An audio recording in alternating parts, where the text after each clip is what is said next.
पहले तो किसी ने ऊंची दीवारों के पास छाया में छिपे कवच या फ्यूम कैथेड्रल के अंत में स्थित विशाल सिंहासन पर ध्यान नहीं दिया। लेकिन एक बार जब एडम ने इस ओर ध्यान दिलाया तो सबकी आंखें चौड़ी हो गईं। सौभाग्यवश जब वे राक्षसों की लहर से बचते हुए फ्यूम कैथेड्रल की ओर भागे तो सिल्वाना ने बिना समय बर्बाद किए तुरंत रिस्का से सारी जानकारी प्राप्त कर ली। निश्चित रूप से रिस्का उन्हें सब कुछ बता सकती थी। एक उच्च पदस्थ ऑपरेटर के रूप में उनके मिशन पर आक्रमण करने के लिए उसके पास पर्याप्त प्रभाव था, लेकिन ये सिल्वाना को खुद को साबित करने का मौका देने जितना प्रभावी नहीं था।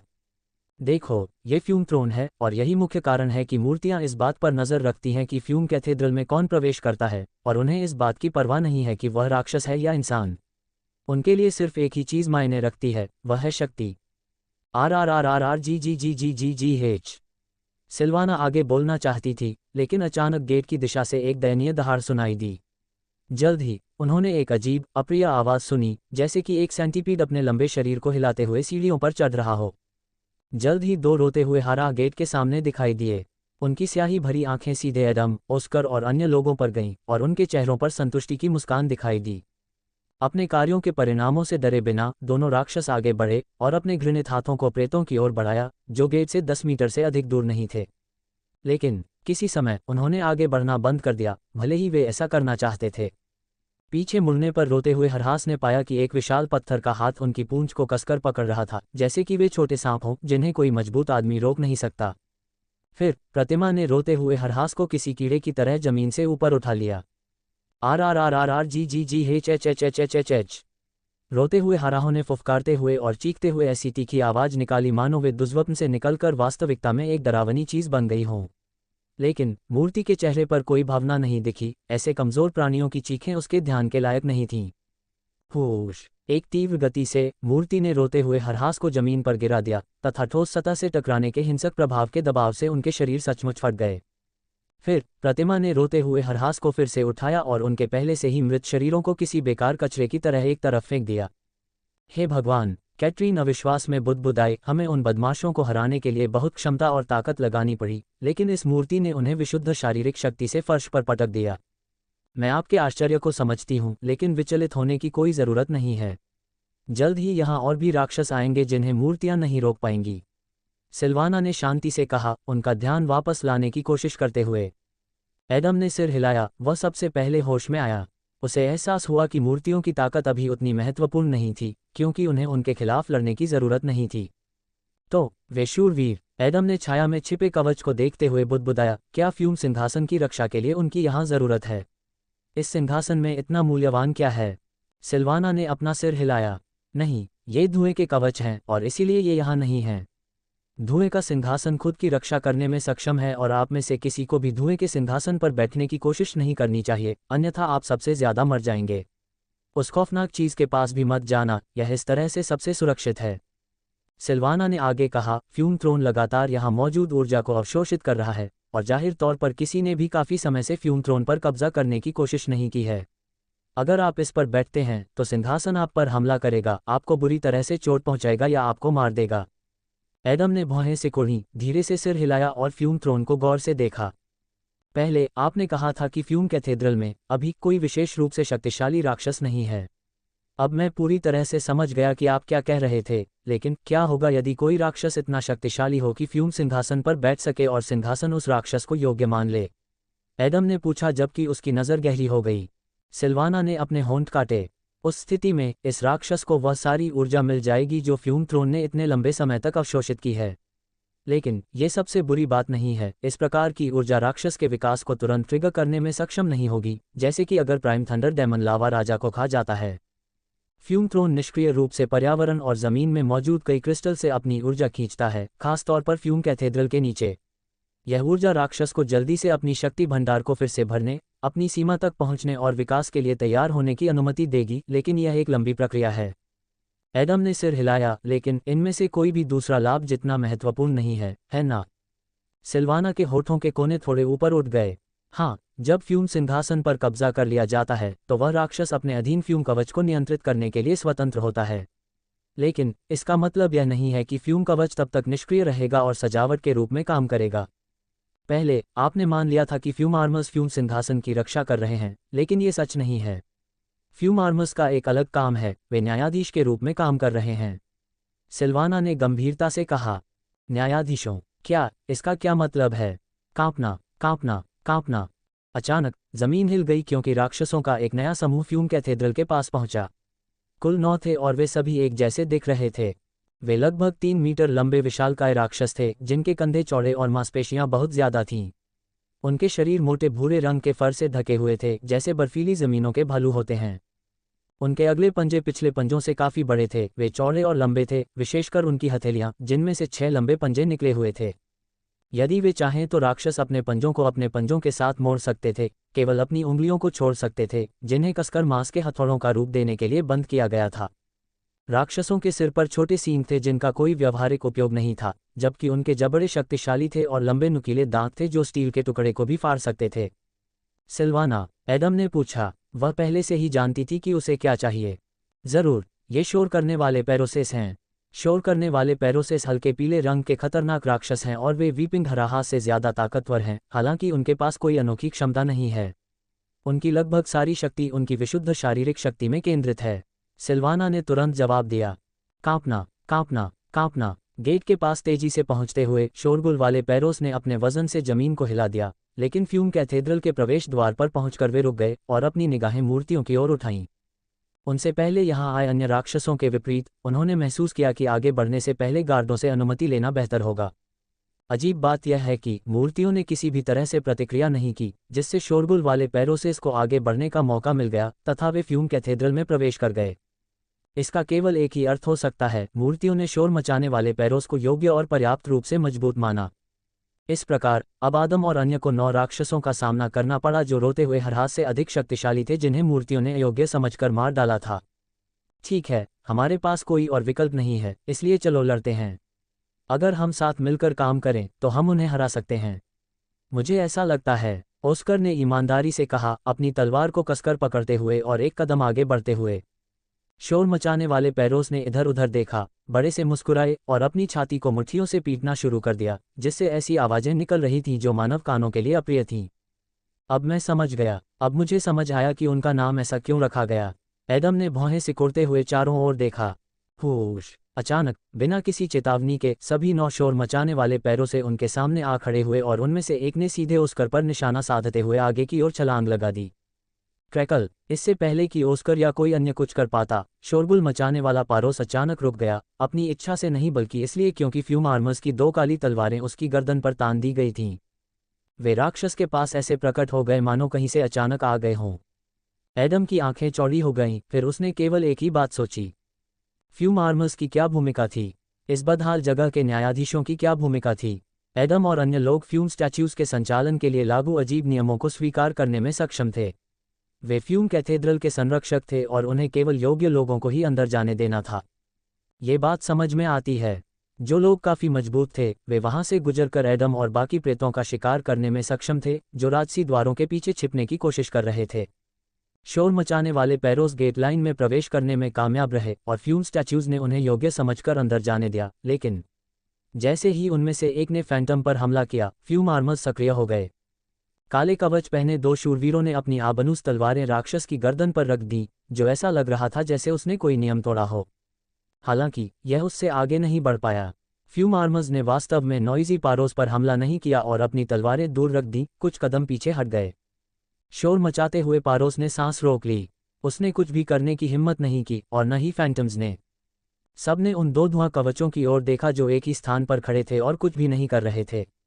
कदम, कदम, कदम! अचानक एक और शूरवीर छाया से उभरा जहां धुएं के कवच छिपे हुए थे। हालांकि वह अंधेरे कवच में 2 शूरवीरों से अलग था।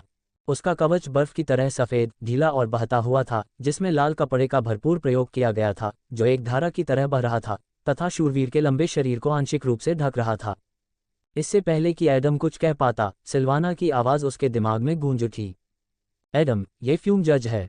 इसकी उपस्थिति के कारण ही फ्यूम आर्मर्स ने नॉइजी पैरोस को रोका, क्योंकि उसने इस लड़ाई के लिए अपनी अनुमति नहीं दी थी। सिल्वाना ने गंभीरता से कहा। भाड़ में जाओ, यहाँ क्या हो रहा है? एडम ने ये दृश्य देखकर आश्चर्य से मन ही मन बुदबुदाया। फ्यूम जज के हाथ में 2 कटोरे वाला एक पुराने जमाने का तराजू था। फिर फ्यूम जज आगे बढ़ा, अपना हाथ बढ़ाया और नॉइजी पेरोसिस और गोल्डन लाइट स्क्वाड के चारों ओर एक ऊर्जावान सफ़ेद क्षेत्र बनाया। वे सभी उस क्षेत्र के अंदर थे। क्रैकल। उसी समय तराजू बाईं और भारी रूप से झुक गया, मानो बायां कटोरा ज्यादा वजनदार हो। ये वह पक्ष था जहां शोर मचाने वाले पेरोसेस थे। कदम कदम कदम। फ्यूम आर्मर्स ने अवरोध में प्रवेश किए बिना ही नॉइजी पेरोसेस के पास पहुंचकर राक्षसों पर अपनी तलवारें तान दी ताकि वे अवरोध से बाहर निकल सकें। पहले तो नॉइजी पेरोसेस ने उनकी आज्ञा मानने से मना कर दिया, लेकिन फ्यूम आर्मर्स ने कोई भावना नहीं दिखाई। वे बस नॉइजी पेरोसेस के उनके आदेशों का पालन करने का इंतजार करते रहे और धीरे धीरे वे सफल हो गए। सबसे पहले एक शोर मचाने वाला पारोस अवरोधक से बाहर आया, फिर दूसरा, और इस प्रकार 7 और शोर मचाने वाले पारोस अवरोधक के अंदर रह गए। फ्यूम जज ने तराजू पर नजर डाली जो अभी भी असंतुलित था और उसने अपना हाथ हिलाकर फ्यूम कवच को आदेश दिया। फ्यूम आर्मर्स ने सिर हिलाया और बलपूर्वक एक अन्य नॉइजी पैरोस को अवरोध से बाहर खींच लिया। जैसे ही 9 शोर करने वाले परोसों में से तीसरा बैरियर से बाहर निकला, तराजू आखिरकार संतुलन पर पहुंच गया। 2 कटोरों पर सफ़ेद लपटें चमकीली जल रही थीं और बैरियर के चारों ओर पारदर्शी दीवारें खड़ी हो गई थीं, जो घनी और लगभग अविनाशी थीं। फिर सभी लोग एक तरफ हट गए। फ्यूम आर्मर्स ने 3 शोर करने वाले पैरोस को दूर ले गए ताकि वे दूसरों को परेशान न करें। फ्यूम जज की इच्छा पर अवरोध कई गुना बड़ा हो गया, जिससे फ्यूम कैथेड्रल के अंदर एक वास्तविक अखाड़ा बन गया। शोर मचाने वाले पेरोसेस ने एक दूसरे को असमंजस में देखा और ऑस्कर, कैटरीन और अन्य लोगों ने भी ऐसा ही किया।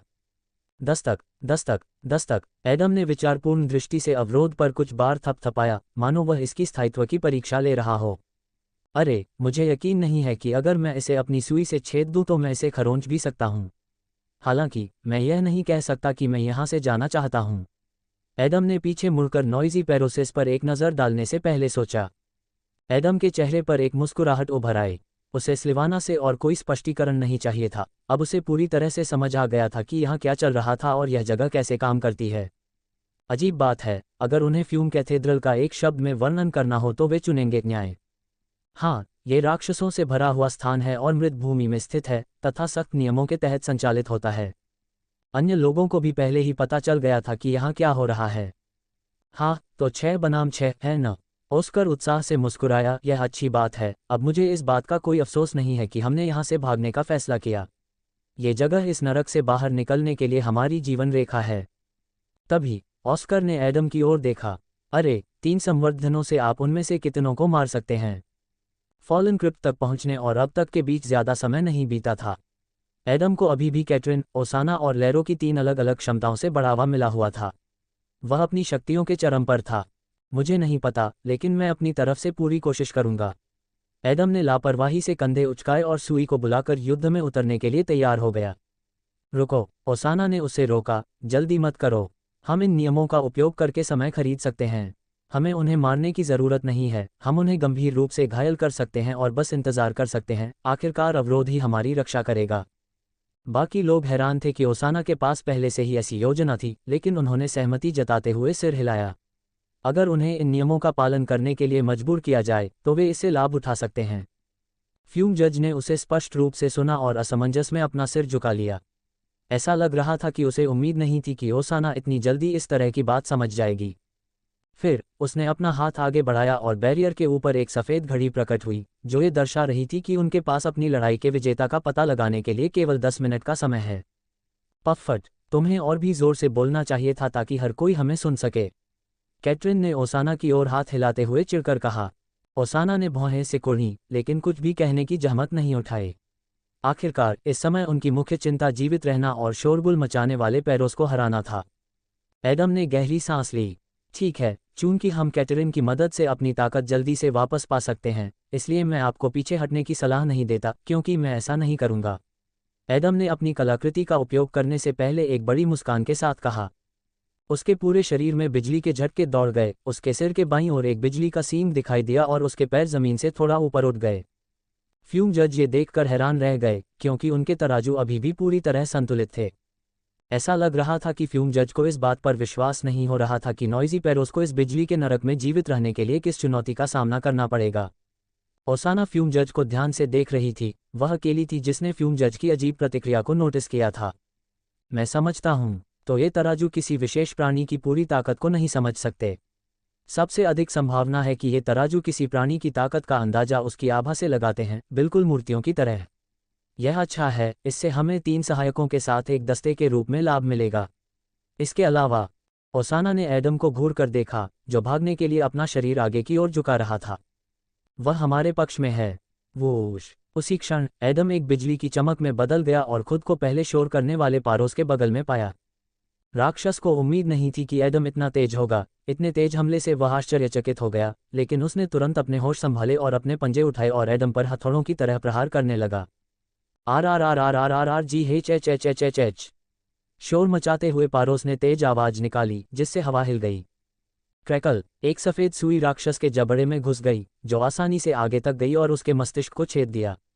अगली चीज जो शोरगुल करने वाले पारोस ने देखी वह थी उसके सिर से निकली चांदी की सुई के बाद बिजली के झटके, जिसने राक्षस को हमेशा के लिए अंधेरे में डुबो दिया। अच्छा, जाओ एडम, उन्हें मार डालो, उन सभी को मार डालो।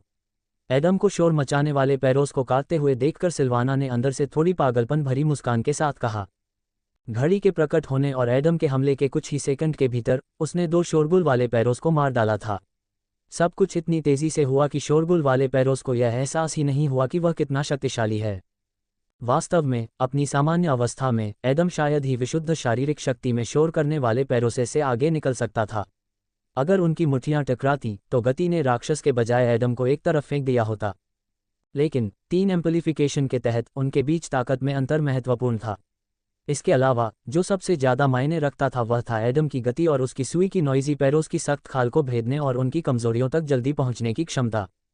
शोर मचाने वाले पैरोसों को एहसास हुआ कि एडम ही मुख्य खतरा था, इसलिए वे एक साथ कूद पड़े और उस पर टूट पड़े। एडम ने अपना सिर झुकाया, फिर उसका सिलहूट हिल गया और उसने खुद को राक्षसों में से एक के पीछे पाया। बिना समय बर्बाद किए एडम ने शोर मचाते हुए पैरोस पर छलांग लगाई, अपनी सुई से उसके सिर को छेद दिया और अगले पर छलांग लगा दी। जब तक शोर मचाने वाले पैरोसेस जमीन पर पहुंचे, वे अपने शरीर को नियंत्रित करने में असमर्थ थे और अपनी मुट्ठियां भी कसकर बंद कर लीं, क्योंकि वे पहले ही मर चुके थे।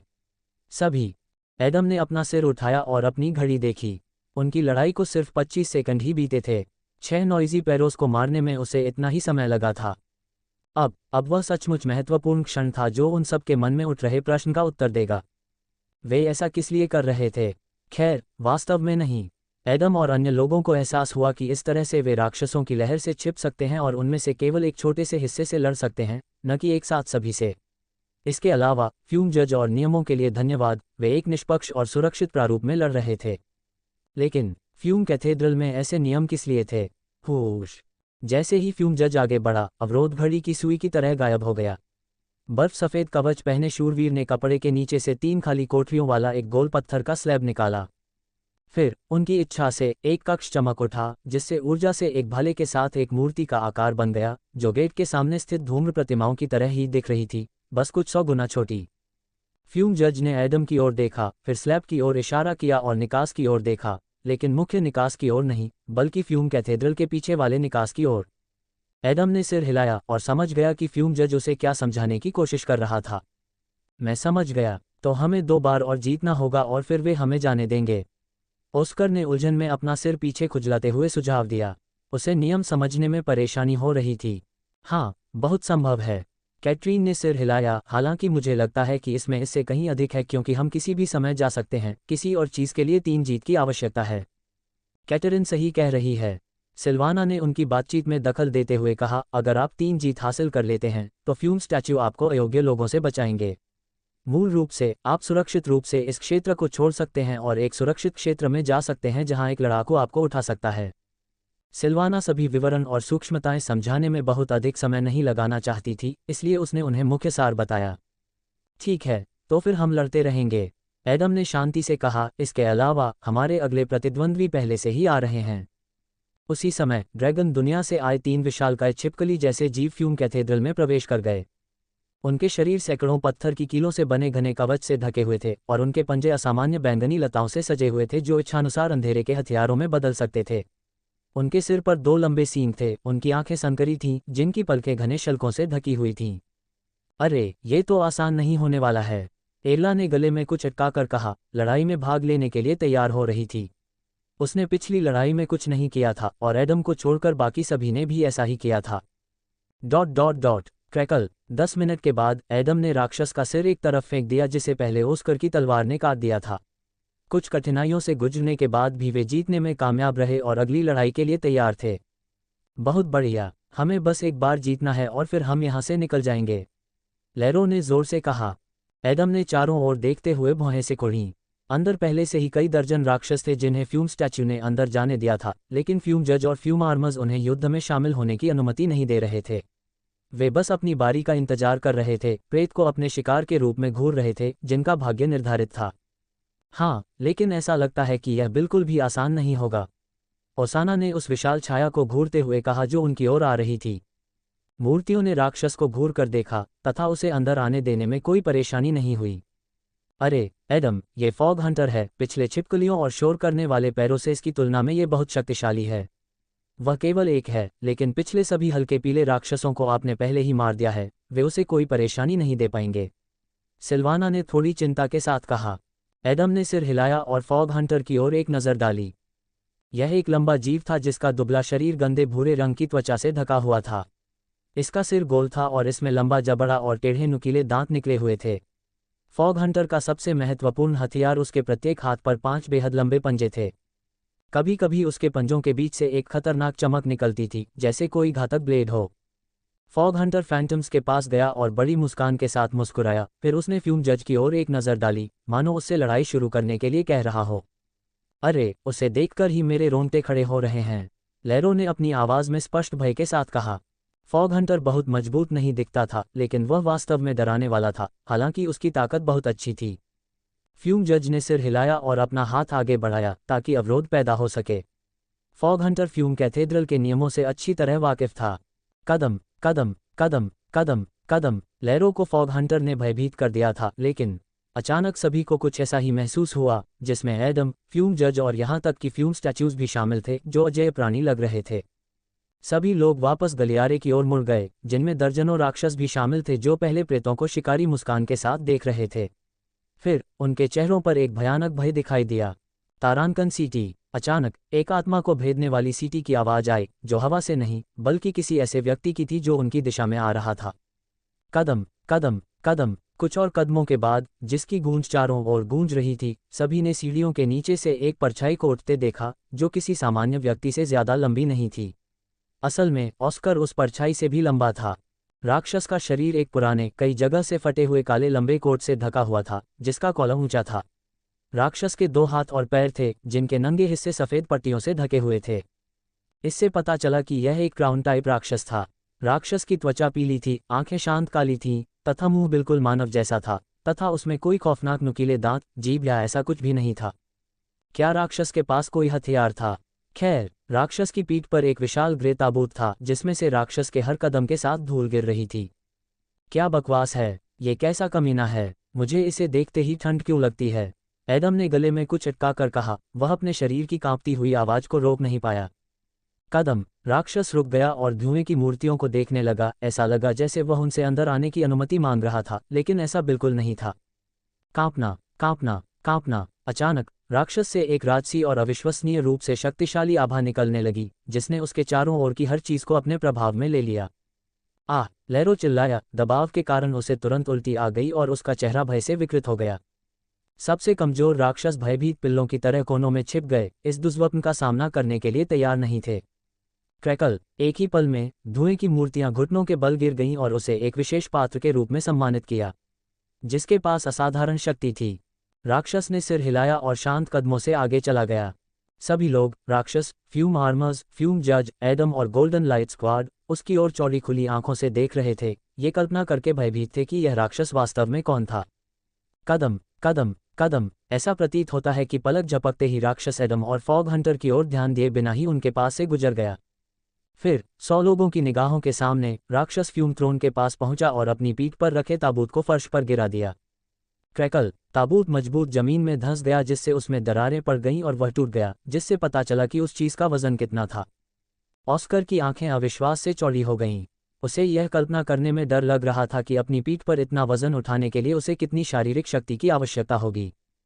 फिर शांत और स्थिर होकर, जैसे कि उसे होना ही था, राक्षस फ्यूम सिंहासन पर बैठ गया और नीचे सबकी ओर देखने लगा। उसकी निगाहें अहंकार और श्रेष्ठता से भरी हुई थीं। ये स्थान उसका नहीं था, लेकिन अब वही धुआं सिंहासन का स्वामी था।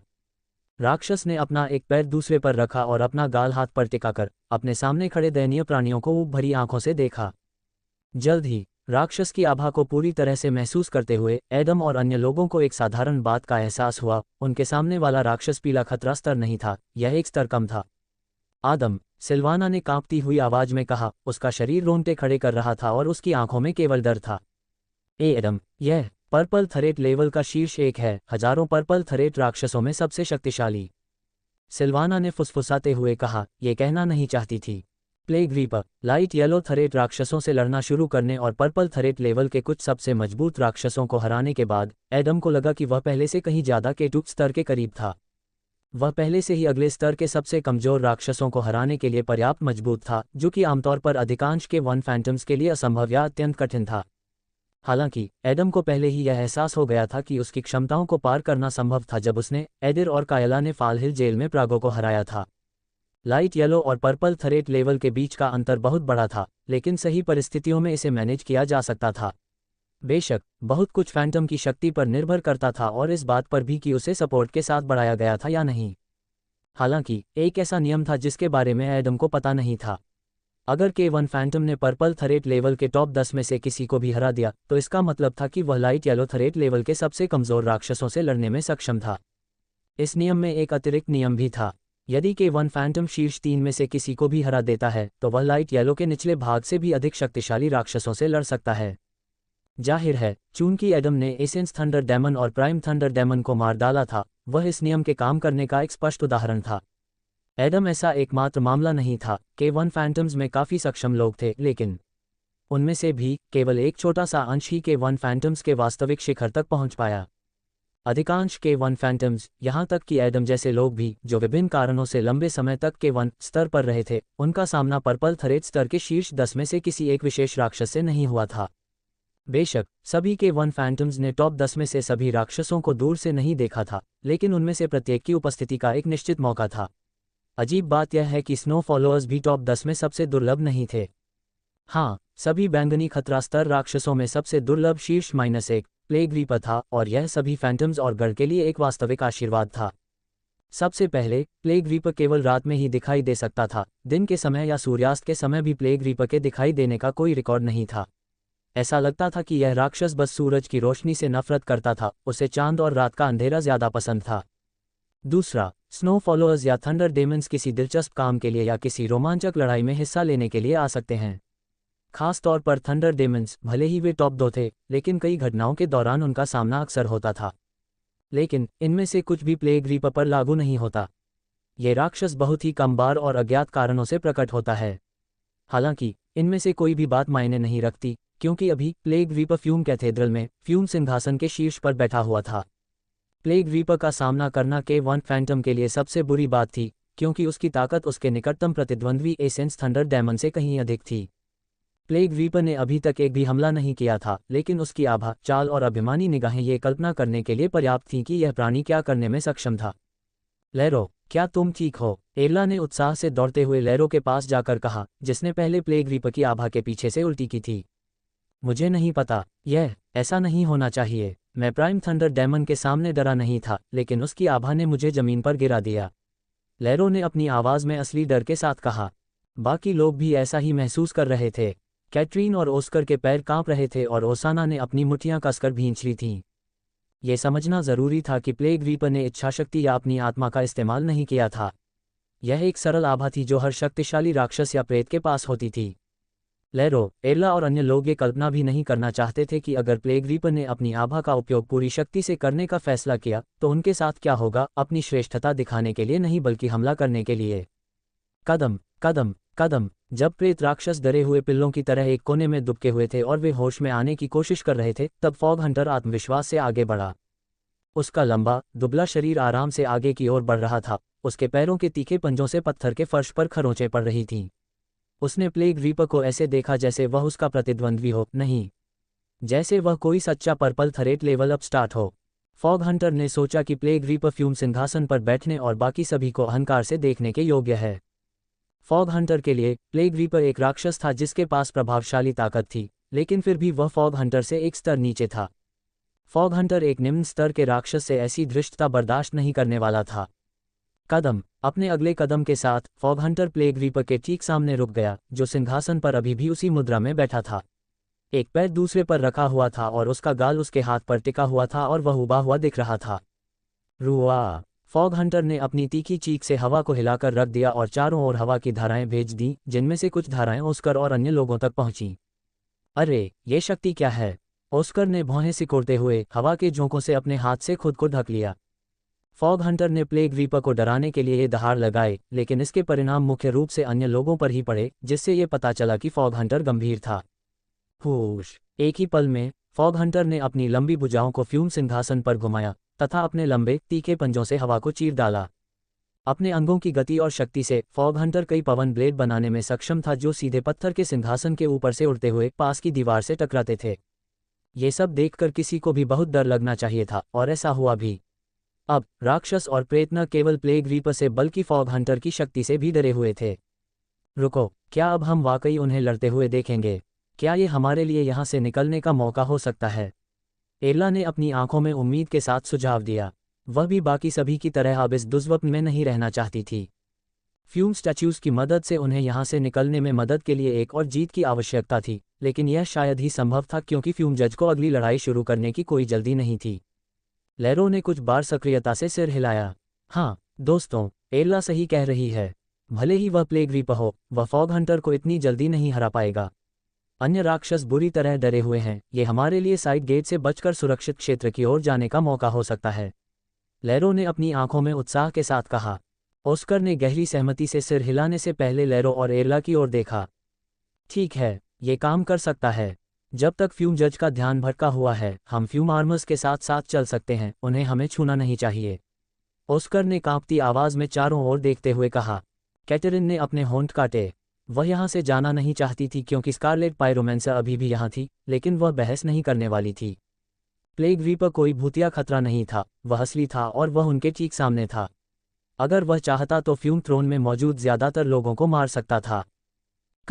उसी समय जब ऑस्कर और अन्य लोग चुपके से जाने की तैयारी कर रहे थे, फॉग हंटर ने बड़ी मुस्कान के साथ अपना सिर प्लेग रीपर की ओर झुकाया।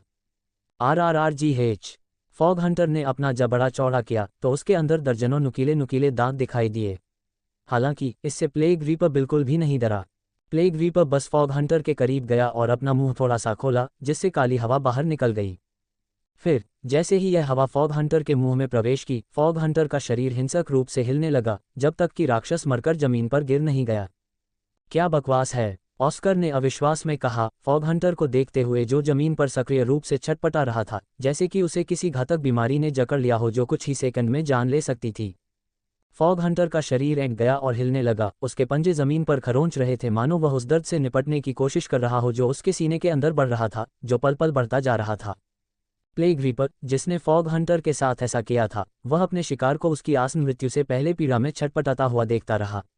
उसका चेहरा वैसा ही भावशून्य रहा और उसकी मुद्रा में कोई परिवर्तन नहीं हुआ। ऐसा प्रतीत हो रहा था कि वह ये दर्शा रहे थे कि उनका आक्रमण करना फॉग हंटर जैसे व्यक्ति के लिए पहले से ही बहुत अधिक सम्मान की बात थी। जल्द ही फॉग हंटर ने हिलना डुलना बंद कर दिया, उसकी पीड़ा समाप्त हो गई।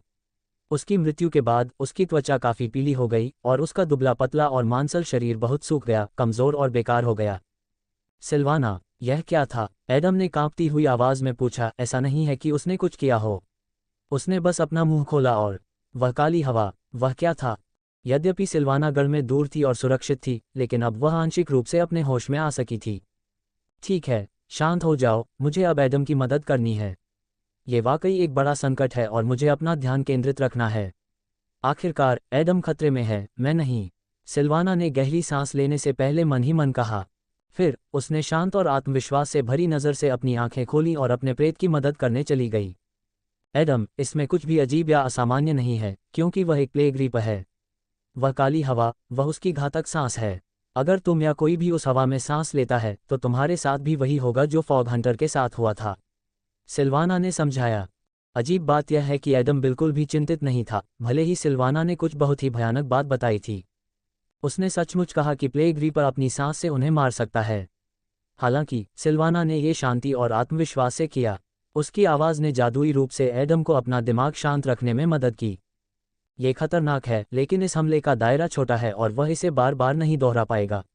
इसके अलावा आपके पास इस खौफनाक क्षमता के खिलाफ एक तुरुप का पत्ता है। सिल्वाना ने हल्की मुस्कान के साथ कहा, आह, भले ही यह गड़बड़ है और हम इसके बीच में हैं, हम कुछ मायनों में भाग्यशाली हैं। ओसाना ने अचानक कहा और उसके होठों के कोने ऊपर उठ गए। सिल्वाना एडम को संबोधित कर रही थी, लेकिन वह सामान्य चैनल में बोल रही थी ताकि बाकी सभी लोग भी उसे सुन सकें।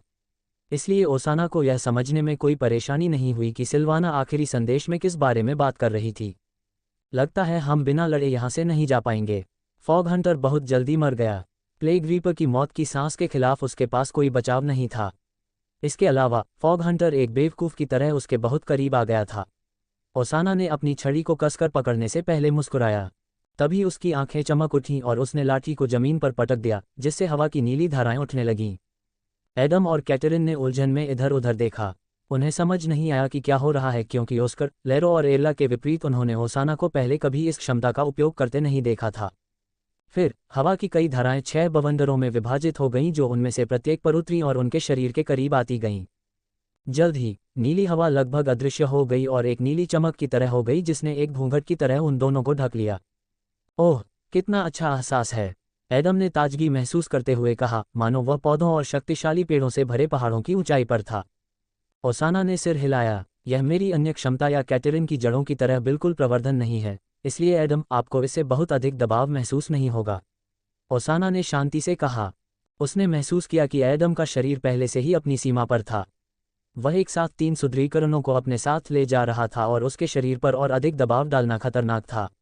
उसने उसे यह बात समझाई ताकि वह चिंता न करे। ओसाना, एक अनुभवी सहायक के रूप में, अच्छी तरह से समझती थी कि यह कैसे काम करता है। ये हवा आपको थोड़ा तेज बनाती है, आपकी सहनशक्ति को थोड़ा बढ़ाती है और कमज़ोर घावों के पुनर्जनन को भी तेज करती है और आपको छोटे मोटे हमलों से बचा सकती है। उदाहरण के लिए, अगर कोई आप पर पत्थर फेंकता है तो वह बस उड़कर दूर चला जाएगा। ओसाना ने जल्दी से समझाया।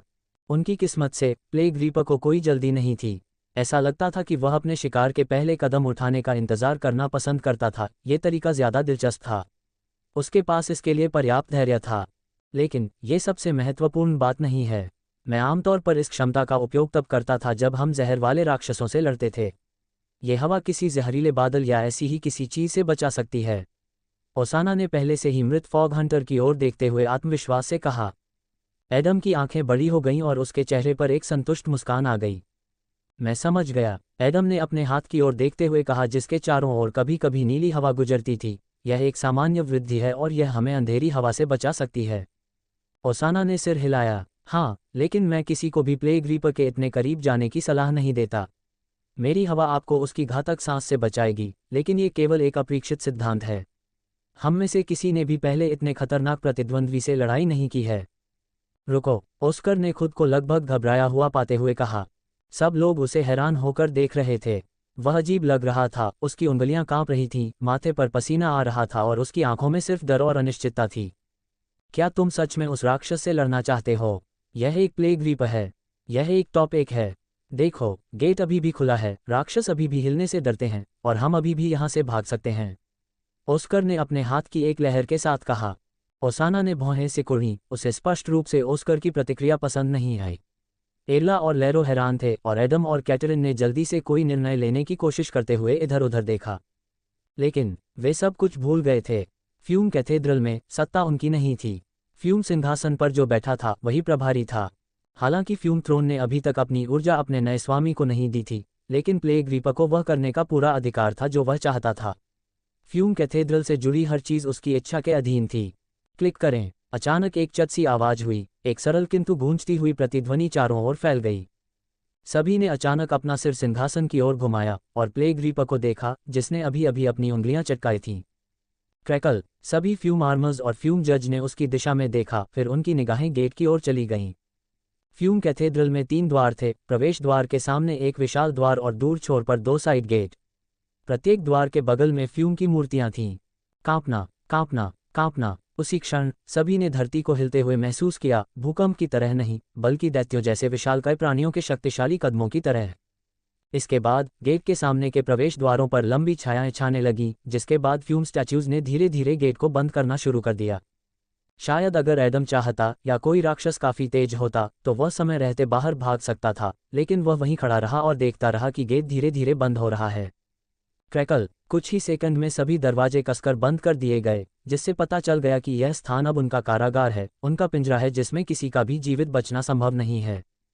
फॉलन क्रिप्ट एक पीला खतरा क्षेत्र था और फ्यूम थ्रोन अपनी डरावनी उपस्थिति के बावजूद एक हल्का पीला खतरा क्षेत्र था। और इस जगह पर अब पर्पल थरेट स्तर के प्राणी प्लेग रीपर का शासन था। वह फ्यूम कैथेड्रल के अंदर फंसे किसी भी व्यक्ति से अधिक शक्तिशाली था, यहाँ तक कि फॉग हंटर, जो कि एक बहुत ही शक्तिशाली लाइट येलो राक्षस था, भी उसका कुछ नहीं बिगाड़ सका। इस प्रकार अनुभवहीन फैंटम या जो लोग पहली बार इस स्थिति में थे, उनके मन में एक तार्किक प्रश्न उठ सकता है। प्लेग रीपर एक बैंगनी खतरा स्तर राक्षस क्यों था? Plague reaper grey stalker, weeping हराहास, फॉग हंटर और कई अन्य लाइट येलो थरेट मॉन्स्टर से ज्यादा शक्तिशाली था। उस स्थिति में क्या प्लेग रीपर को लाइट येलो मॉन्स्टर के रूप में ज्यादा रेटिंग नहीं मिलनी चाहिए थी, सिर्फ उच्च रैंकिंग नहीं मिलनी चाहिए थी? खैर, जवाब बहुत सरल था। प्लेग रीपर को मारते समय, जो कि बहुत ही कम बार हुआ, फैंटम को लाइट येलो के बजाय पर्पल थरेट लेवल जीन प्राप्त हुए। लेकिन ये कारण का केवल एक तकनीकी हिस्सा था और दूसरे की तरह महत्वपूर्ण नहीं था। इसका मुख्य कारण ये था कि फैंटम जैसे राक्षसों को अधिक शक्तिशाली बनने के लिए विकसित होना पड़ता था। उदाहरण के लिए, एडम उन राक्षसों को मारने में सक्षम था जो K2 फैंटम्स माने जाते थे। इसके अलावा जो कोई भी जानता था कि एडम क्या कर सकता है, उसके लिए ये स्पष्ट था कि वह K2 फैंटम्स में से सबसे कमजोर और नए को हराने में सक्षम था। निश्चित रूप से प्राणघातक युद्ध में अर्जित अनुभव और सहज प्रवृत्ति ने उनकी जीत में बड़ी भूमिका निभाई होगी, लेकिन उनकी योग्यताओं और ऊर्जा भंडार में प्रभावशाली शक्ति और विशालता थी। लेकिन इसके बावजूद एडम K2 फैंटम नहीं था, हालांकि तकनीकी रूप से उसकी शक्ति उसे इस पद के लिए योग्य बना सकती थी। इस मामले में ये समझ में आता है क्योंकि एडम को अभी भी कुंजी बनानी थी, मिडनाइट क्रिस्टल प्राप्त करना था या विकास से गुजरना था। तो plague reaper purple Tharet level में शीर्ष 10 के सभी राक्षसों के समान स्थिति में था। चाहे वह एसेंस थंडर डैमन हो, एसेंस स्कारलेट पायरोमेंसर हो या स्नो फॉलोअर जैसा कोई हो, वे सभी लाइट येलो के कमजोर राक्षसों को हरा सकते थे। इस प्रकार ये सब निम्नलिखित प्रश्न को जन्म दे सकता है। जब प्लेग रीपर जैसा राक्षस विकसित होगा तो क्या होगा? खैर, ये स्पष्ट रूप से एक ऐसा खतरा होगा जिसे कोई भी K1 फैंटम और अधिकांश K2 फैंटम संभाल नहीं सकता। प्लेग रीपर एक भयावह प्रतिद्वंद्वी था, न केवल इसलिए कि वह शीर्ष एक था और वास्तव में शक्तिशाली था, बल्कि अपनी क्षमता के कारण भी। हालांकि इस दुनिया में हर चीज का अपना संतुलन होता है और एक मजबूत प्राणी को अगले स्तर तक पहुंचने के लिए अपनी शक्ति को और अधिक बढ़ाने के लिए बहुत अधिक समय और संसाधनों की आवश्यकता होती है। इस कारण से प्राइम थंडर डेमन ने लावा राजा को चुरा लिया, क्योंकि वह पहले से ही विकास के करीब था और एक नई शक्ति के लिए अंतिम छलांग लगाने के लिए उसे ऊर्जा के एक शक्तिशाली सक्रिय स्रोत की आवश्यकता थी। फ्यूम कैथेड्रल में एक शक्तिशाली ऊर्जा स्रोत भी था जिसे नियंत्रित करना आसान नहीं था, लेकिन यह एक निष्क्रिय ऊर्जा थी, क्योंकि यह लंबे समय से पर्यावरण और ऊर्जा क्रिस्टल से छोटी बूंदों में जमा हो रही थी जो जमीन के नीचे गहराई में दबी हुई थी। क्या प्लेग रीपर इस ऊर्जा के लिए यहाँ आया था? नहीं, उस तरह की ऊर्जा उसे तुरंत विकास शुरू करने में मदद नहीं कर पाएगी। इसके लिए उसे लावा राजा की तरह शक्तिशाली सक्रिय ऊर्जा की आवश्यकता थी, लेकिन वह भी पर्याप्त नहीं होगी। प्लेग रीपर जैसे प्राणी के तीव्र विकास के लिए ऊर्जा से भरपूर कई लावा राजाओं या उससे भी अधिक की आवश्यकता होगी। मौन। प्लेग रीपर के आदेश पर सभी द्वार बंद कर दिए गए। फ्यूम कैथेड्रल से बाहर निकलने का अब कोई रास्ता नहीं था, कम से कम कोई स्पष्ट रास्ता तो नहीं ही था। तनावपूर्ण शांति के साथ साथ पूर्ण अंधकार भी छा गया। जमीन में पड़े कुछ क्रिस्टल इतने बड़े कमरे को रोशन करने के लिए पर्याप्त नहीं थे। कांपना, कांपना, कांपना। धुआं सिंहासन कांप उठा और एक तेज रोशनी निकली जिससे एक क्षण के लिए अंदर बैठे सभी लोग अंधे हो गए। ठीक है, सिल्वाना ने कहा कि फ्यूम थ्रोन खतरनाक था। पहले तो मुझे लगा कि प्लेग रीपर के पास कोई खास रोग है, लेकिन फ्यूम थ्रोन को असर दिखाने में कुछ समय लगा। एडम ने अपनी उंगलियों के बीच से चमकती रोशनी को देखते हुए मन ही मन बुदबुदाया। फिर उसने प्लेग रीपर के शांत सौम्य चेहरे को देखते हुए अपने होंठ काटे। कोई भी राक्षस या प्रेत फ्यूम थ्रोन में अचानक हुए बदलाव से कम चौंक जाता, लेकिन प्लेग रीपर ऐसा लग रहा था जैसे उसे पता था कि अपने कार्यों के परिणामों से बचने के लिए उसे क्या करना है। क्या हो रहा है? एरला ने कुछ कदम पीछे हटते हुए कहा। ओसाना ने भौहें सिकोड़ लीं तथा आत्मविश्वास के साथ अपनी बात पर अड़ी रही। फ्यूम थ्रोन, जो भी इस पर बैठेगा उसे एक परीक्षा पास करनी होगी। अगर प्लेग रीपर पास हो जाता है तो उसे फ्यूम थ्रोन के अंदर इतने समय से जमा सारी ऊर्जा मिल जाएगी और वह फ्यूम आर्मर्स को आदेश दे सकेगा, लेकिन अगर नहीं तो फ्यूम थ्रोन उसे नष्ट कर देगा, उसके जीवन को अपनी ऊर्जा में बदल देगा जब तक कि कोई वास्तव में योग्य व्यक्ति प्रकट न हो जाए। ओसाना ने आत्मविश्वास से कहा, घटनाओं को ध्यान से देखते हुए। फ्यूम थ्रोन वस्तुतः एक जीवित प्राणी था। लंबे समय तक ऊर्जा अवशोषित करने के कारण इस वस्तु ने अपनी स्वयं की इच्छा शक्ति विकसित कर ली थी। इसकी तुलना मानव मस्तिष्क या इच्छा से नहीं की जा सकती। फ्यूम थ्रोन जीवित प्राणी की तरह सोच और सचेत निर्णय नहीं ले सकता, लेकिन फ्यूम थ्रोन सख्त नियमों के अनुसार काम करने में सक्षम था, जैसा कि उसने विसंगतियों के साथ किया था। यह एक ऐसा तंत्र था जिसे ये पता लगाना था कि प्लेग रीपर या कोई और जो सिंहासन पर बैठना चाहता है वह उस सारी ऊर्जा के योग्य है या नहीं। कांपना, कांपना, कांपना। इस प्रकार फ्यूम थ्रोन इसकी सारी ऊर्जा में प्रेत या राक्षसों की तरह एक वास्तविक आभा थी। श्वेत प्रकाश की धाराएं शीघ्र ही विशाल तलवारों का रूप लेने लगी, जिन्हें केवल एक ही लक्ष्य, प्लेग रीपर पर निशाना बनाया गया। हे भगवान! कैटरीन के गले में एक सिहरन दौड़ गई। ये कौन सी शक्ति है? इनमें से प्रत्येक तलवार आंतरिक और बाहरी दोनों तरह से शक्तिशाली क्षति पहुंचाने में सक्षम है ना? ये स्पष्ट नहीं था कि कैटरीन किससे प्रश्न पूछ रही थी, लेकिन उनके पास कोई ऐसा व्यक्ति था जो उन दोनों में से किसी का भी उत्तर दे सकता था। हाँ, चूंकि फ्यूम थ्रोन अपनी आभा का उपयोग ऊर्जा को नियंत्रित करने के लिए करता है और तलवारें संग्रहित ऊर्जा से बनी होती हैं, इसलिए ये हमला प्लेग रीपर को एक से अधिक बार नुकसान पहुंचाने में सक्षम है। सिल्वाना ने शांति से समझाया। हर कोई जानता था कि इच्छाशक्ति और आत्मा के साथ कोई व्यक्ति केवल एक बार ही नुकसान पहुंचा सकता है, जिसके बाद आभा प्रतिद्वंद्वी को प्रभावित नहीं कर सकती। लेकिन फ्यूम थ्रोन के लिए हथियार ऊर्जा थी और आभा केवल एक उपकरण थी जिसके साथ वह अपना उद्देश्य पूरा कर सकता था और अयोग्य को दंडित कर सकता था। प्लेग रीपर ने उन 7 बर्फ सी सफ़ेद तलवारों की ओर देखा जो हल्के से कांप रही थीं, मानो अपने लक्ष्य को भेदने की प्रबल इच्छा से कांप रही हों। एडम, जो बाकी सभी की तरह ये दृश्य देख रहा था, उसने भी सांस रोक ली।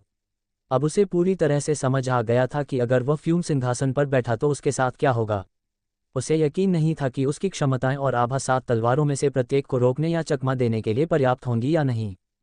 हालांकि अभी तक किसी भी तलवार ने हमला नहीं किया था। हुश! पहली तलवार धीरे धीरे घूमने लगी। धीरे धीरे गति बढ़ती गई जब तक कि उसके चारों ओर एक वास्तविक भंवर उत्पन्न नहीं हो गया। फिर एक ही पल में तलवार सीधे सिंहासन पर शांति से बैठे प्लेग रीपर पर आ गिरी। क्रैकल! प्लेग रीपर ने अपना सिर तेजी से झटका, जिससे तलवार उसकी गर्दन के पास से गुजरी और फ्यूम थ्रोन को छेद दिया तथा उसकी चौड़ी धार 1/3 पत्थर में धंस गई। एडम की पुतलियां चौड़ी हो गईं क्योंकि प्लेग रीपर की हरकतों का दृश्य उसके दिमाग में घूम रहा था। वह उसे देख सकता था, वह प्लेग रीपर की गति को समझ सकता था और इससे उसके चेहरे पर हल्की सी मुस्कान आ गई। ओह, मैं समझ गया। वह वाकई बहुत तेज है, लेकिन अब जब मैं उसके अचानक प्रकट होने के बाद थोड़ा शांत हो गया हूं, तो मैं देख सकता हूं कि वह अजेय नहीं है। कम से कम हमारी लड़ाई में मैं उसके कार्यों के साथ तालमेल रख पाऊंगा। एडम ने अपरिहार्य लड़ाई के लिए तैयार होते हुए सोचा। ऑस्कर या लेरो के विपरीत, जो फ्यूम कैथेड्रल से बचकर सुरक्षित क्षेत्र में जाने का सपना देख रहे थे, एडम को एहसास हुआ कि यह अवास्तविक था। जो कुछ भी हुआ था, जब प्लेग रीपर इस घटना में निहित स्वार्थ के साथ यहाँ आया था, तो पीछे मुड़ने का कोई रास्ता नहीं था। केवल मृत्यु या जीवन, उनमें से किसी के पास कोई और विकल्प नहीं था, न तो प्रेत और न ही राक्षस। लेकिन उसे पहले फ्यूम थ्रोन से निपटना होगा। यह असंभव है कि वह बिना किसी समस्या के ऐसा कर पाएगा। अगर वह गंभीर रूप से घायल हो गया तो मैं उसका फायदा उठाकर हमला कर सकता हूं। एडम ने अपने हाथों की ओर देखते हुए मन ही मन बुदबुदाया। उसकी उंगलियों के बीच बिजली के झटके महसूस हुए। प्लेग रीपर ने अपने चेहरे के पास रखी तलवार पर नजर डाली और बीच बीच में उसे हिलाया। उसी समय अगली तलवार घूमने लगी, अपने शिकार पर गिरने के लिए तैयार हो गई। प्लेग रीपर ने निराशा से भरी एक आह भरी और फिर धूल का एक काला बादल बाहर निकाला, जिससे पहली तलवार गिर गई। Crackle, crackle, crackle! बर्फ सी सफ़ेद तलवार दरारों से ढक गई, जल्दी ही विघटित होकर धूल की तरह काली राख में बदल गई। ओसाना ने भौहें सिकोड़ी। तो क्या यह न केवल जीवित प्राणी के साथ बल्कि ऊर्जा के साथ भी ऐसा ही कर सकता है? ये बिल्कुल भी अच्छा नहीं है। ओसाना ने अपने होंठ काटे। हुश! उसी समय अगली तलवार प्लेग रीपर पर पहले से भी ज्यादा तेजी से गिरी। ऐसा लग रहा था कि इस बार तलवार चुकेगी नहीं, क्योंकि उसका निशाना राक्षस की छाती पर था और प्लेग रीपर के पास ऐसे हमले से बचने का समय नहीं था। तभी सभी ने देखा कि तलवार अचानक रुक गई। प्लेग रीपर की हथेली और उसके हाथ और तलवार के बीच एक अदृश्य अवरोध के कारण वह रुक गई। यह उसकी आभा थी जो धीरे धीरे बढ़ रही थी, क्योंकि प्लेग रीपर अपनी इच्छा शक्ति को सक्रिय करने और अपनी आत्मा को दिखाने वाला था। जब प्लेग रीपर ने फ्यूम कैथेड्रल में प्रवेश किया तो उसने अपनी आभा का उपयोग करके फ्यूम मूर्तियों को अपनी इच्छानुसार मोड़ दिया और बाकी सभी को भय से कांपने पर मजबूर कर दिया। प्रतिक्रिया बहुत ही अधिक अभिव्यंजक थी। राक्षस चारों ओर से घिर गए और लहरों को उल्टी होने लगी, क्योंकि वह राक्षस से आने वाले दबाव को सहन नहीं कर सका। लेकिन अब जबकि प्लेग रीपर ने खुद को फ्यूम थ्रोन के खिलाफ लड़ाई में पाया तो उसे सघन ऊर्जा से बुनी गई बर्फ सफ़ेद तलवारों को रोकने का तरीका खोजना था। ऐसा करने के कई तरीके थे, चकमा देना, रोकना या लक्ष्य को नष्ट करना। प्लेग रीपर ने एक अनूठा और सार्वभौमिक विकल्प चुनने का फैसला किया जो किसी अन्य स्थिति में काम नहीं करता। चूंकि 6 बर्फ सफ़ेद तलवारें ऊर्जा के बजाय धूम सिंहासन की आभा द्वारा नियंत्रित थीं, इसलिए वे ऊर्जा से बनी होने के बावजूद दुश्मन की आभा से प्रभावित हो सकती थीं। निश्चित रूप से सबसे शक्तिशाली आभा भी ऊर्जा स्रोत को नहीं रोक सकती, लेकिन यदि प्लेग रीपर फ्यूम थ्रोन की आभा को अवरुद्ध या दबा देता है तो ऊर्जा बस नष्ट हो जाएगी, क्योंकि इसे नियंत्रित करने वाला स्रोत चला गया होगा। ऐसा कुछ करने के लिए व्यक्ति के पास सचमुच शक्तिशाली आभा होनी चाहिए, और प्लेग रीपर को निश्चित रूप से इससे कोई समस्या नहीं थी। कांपना, कांपना, कांपना। प्लेग रीपर की हथेली और सफ़ेद तलवार के बीच का खाली स्थान हल्का सा कांप उठा, जिससे हवा में लहरें उठने लगी। फिर प्लेग रीपर से एक भूतिया काली ज्वाला निकलने लगी, जो हर सेकंड के साथ बड़ी होती जा रही थी। अरे, अगर तुम बेहोश नहीं होना चाहते तो अपनी आभा सक्रिय करो, एडम ने अपनी इच्छा शक्ति सक्रिय करने से पहले आत्मविश्वास से कहा। उसी समय सभी को यह दिखाना था कि कौन किस स्तर पर है। निश्चित रूप से अधिकांश के वन फैंटम्स को यह नहीं पता था कि अपनी आभा का सही तरीके से उपयोग कैसे किया जाए। आमतौर पर उन्हें केवल तब प्रशिक्षित किया जाता था जब वे केटुक स्तर पर चले जाते थे। हालांकि यहाँ सभी लोग काफ़ी मजबूत के वन फैंटम्स थे, और निश्चित रूप से केवल एडम ही नहीं जानता था कि विल का उपयोग कैसे किया जाता है। कम से कम उसे तो ऐसी ही उम्मीद थी। क्या? लेकिन मुझे नहीं पता कि यह कैसे करना है, लैरो ने घबराहट में कहा। उसकी आंखों में देखकर यह स्पष्ट था कि यह उसके लिए एक असंभव काम था। एला ने जल्दी से अपना सिर इधर उधर घुमाया, मानो वह किसी ऐसे व्यक्ति को ढूंढ रही हो जो उसकी मदद कर सके। अरे, तुम दोनों को आभा का उपयोग करना नहीं आता, एडम ने समस्या की गंभीरता को समझते हुए कहा। लैरो और एला ने एडम की ओर अपराध बोध से देखा। उन्हें एहसास हुआ कि उनके कौशल की कमी के कारण उन सभी का जीवन खतरे में पड़ रहा था।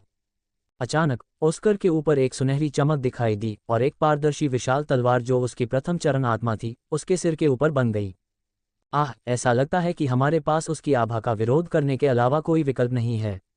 एला, लैरो, हमारे पीछे आओ, हमारी आभा तुम्हारी रक्षा करने में सक्षम होगी। ऑस्कर ने अपने होंठ काटे और अपनी मुट्ठियां कस लीं। मुझे उम्मीद है कि ऐसा होगा। एला और लैरो ने तुरंत ऑस्कर के पीछे छिपने से पहले उस ओर देखा, जिसका आभामंडल उन्हें सचमुच बहुत शक्तिशाली लगा। फिर उनमें एक और आत्मा आ मिली जो एक विशाल हरे बीज की तरह दिख रही थी, जिसमें से सक्रिय रूप से जड़ें बढ़ रही थीं। अच्छा, ऐसा लगता है कि किसी ने पर्याप्त समय अभ्यास नहीं किया और अगले चरण तक नहीं पहुंच सका, है ना? एडम ने अपनी आवाज़ में थोड़ी व्यंग्यात्मकता के साथ कहा। कैटरिन ने भौहें से कुढ़ी, लेकिन कुछ भी जवाब नहीं दिया। वह ऑस्कर के बगल में और लैरो के सामने खड़ी रही और उसे अपने पीछे इस संकट को संभालने दिया। कांपना, कांपना, कांपना। प्लेग रीपर की आभा नाटकीय रूप से तीव्र होने लगी, चारों ओर फैल गई और उसकी हथेली के सामने मडरा रही बर्फ सफ़ेद तलवार को अपने में समाहित कर लिया।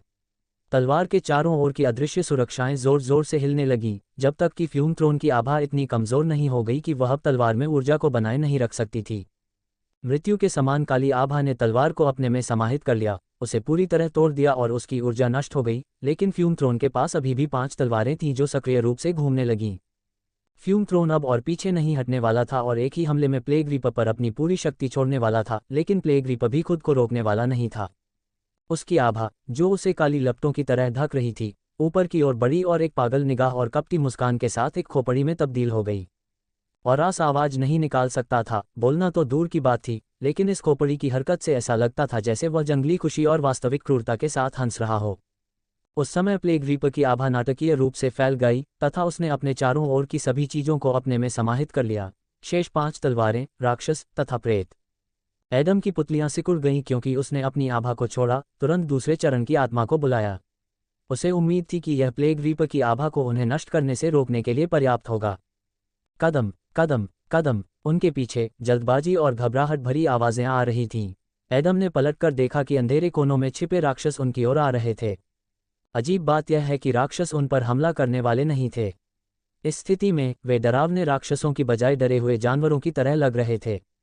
यह आश्चर्य की बात नहीं थी, क्योंकि उनकी या फ्यूम कैथेड्रल के पास के अन्य प्राणियों की तुलना में केवल फ्यूम सिंहासन पर बैठने वाला केवल प्लेग रीपर ही गर्व से राक्षस की उपाधि धारण कर सकता था। हाँ, वे कमीने प्लेग रीपर से बचाव के लिए हमारी आभा का उपयोग करने का फैसला किया। खैर, हमारे पास उनसे लड़ने के लिए समय या क्षमता नहीं है, इसलिए हमें बस उन्हें अनदेखा करना होगा। धिक्कार है, ये किस तरह की स्थिति है? एडम ने अपनी आत्मा पर नियंत्रण बनाए रखते हुए भौहें सिकोड़ीं। कांपना, कांपना, कांपना। पांचों सफ़ेद तलवारें सक्रिय रूप से कांप रही थीं, प्लेग रीपर की आभा का विरोध करने में असमर्थ थीं, इसलिए फ्यूम थ्रोन की इच्छा पर सभी 5 तलवारें एक में विलीन होने लगीं और एक विशाल 2 हाथ वाली तलवार बन गईं। कुछ मायनों में ये तलवार ओस्कर की तलवार के समान थी, लेकिन ये बहुत बड़ी थी और राजसी दिखती थी। इसकी ब्लेड के साथ ऊर्जा की धाराएं बहती थीं और मूठ से सफ़ेद लपटें निकलती थीं। तलवार के चारों ओर का आभा क्षेत्र बहुत अधिक शक्तिशाली हो गया, जिसने प्लेग रीपर की आभा को उसके भयानक स्वभाव के बावजूद दूर धकेल दिया। कांपना। उसी समय प्लेग रीपर की आभा एडम और अन्य लोगों तक पहुंच गई। ऑस्कर, कैथरीन और एडम की आभा इतनी शक्तिशाली थी कि वे अपने सामने की काली लपटों को रोक सकते थे, लेकिन एडम को कुछ परेशान कर रहा था। उसकी आभा उसके सार को व्यक्त करती प्रतीत होती है। इसके अलावा ये खोपड़ी, क्या यह उसकी दूसरी अवस्था की आत्मा है या क्या ये केवल प्रथम अवस्था की है? एडम ने भारी भौहें सिकोड़ीं। प्लेग रीपर की काली आभा उनकी आभा को दबा नहीं सकी, लेकिन इससे खोपड़ी से निकलने वाली काली लपटें धीरे धीरे प्लेग की तरह उनकी आभा को नष्ट करने से नहीं रुकीं। ये केवल छोटे कण थे, सफ़ेद, सुनहरे और हरे, जो धीरे धीरे जमीन पर गिरते रहे और फिर कुछ नहीं रह गए। प्लेग रीपर ने थोड़ा सा भौहें सिकोड़ीं। उसे लगा कि यह बड़ी तलवार वाकई उसके लिए खतरा बन सकती है। एक पल के लिए उसकी नज़र सिंहासन के बगल में ज़मीन में गड़े ताबूत पर गई, लेकिन प्लेग रीपर ने तुरंत ही यह विचार त्याग दिया। अन्य उपाय अपनाने के बजाय वह बस लापरवाही से अपना हाथ हिलाता रहा और बड़ी बड़ी जम्हाई लेता रहा, मानो ऊब गया हो। फिर प्लेग रीपर ने अपना हाथ आगे बढ़ाया और अपनी आभा स्कल को आदेश दिया।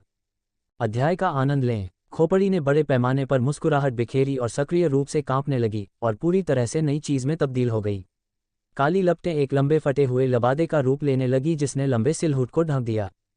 लंबे सिलहूट के हाथ और पैर पूरी तरह से छिपे हुए थे, लेकिन सिलहूट के हाथों में एक घुमावदार ब्लेड वाला विशाल दरांती था, इसलिए लबादे के नीचे से मौत की तरह हड्डियों वाली उंगलियां देखी जा सकती थीं। एडम की आंखें चौड़ी हो गईं जब प्लेग रीपर की आत्मा से आभा की एक मोटी काली लहर आई, जो अंत की इच्छा से आने वाली प्लेग की लहर की तरह थी। एडम जानता था कि स्पिरिट का उपयोग उसकी पूरी क्षमता तक कैसे किया जाए। उसने फॉल हिल जेल में दूसरे चरण को बुलाने का तरीका सीखा था और तब से उसने कई फैंटम द्वारा इस्तेमाल की गई इच्छाशक्ति को देखा था और साथ ही यह भी देखा था कि उनकी स्पिरिट कैसी दिखती थी।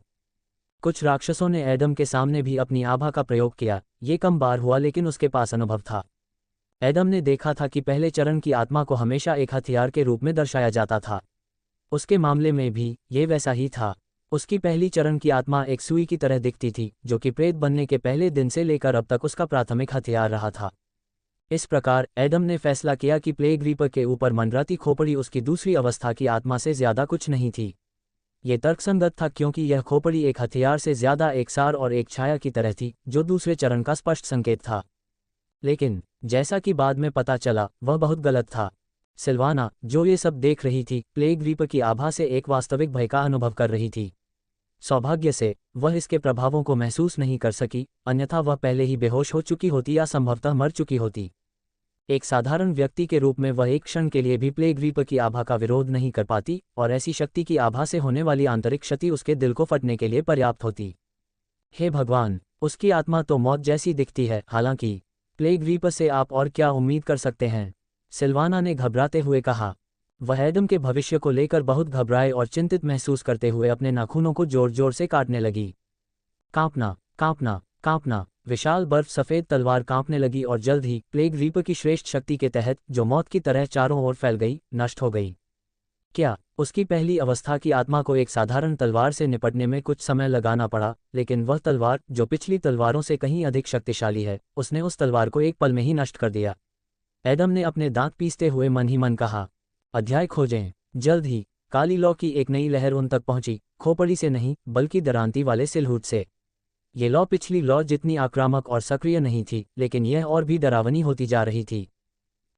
एडम को ऐसा महसूस हुआ जैसे उसके कंधों पर बड़ी बड़ी जंजीरें गिर गई हों, जो उसे जमीन पर गिराने की कोशिश कर रही हों।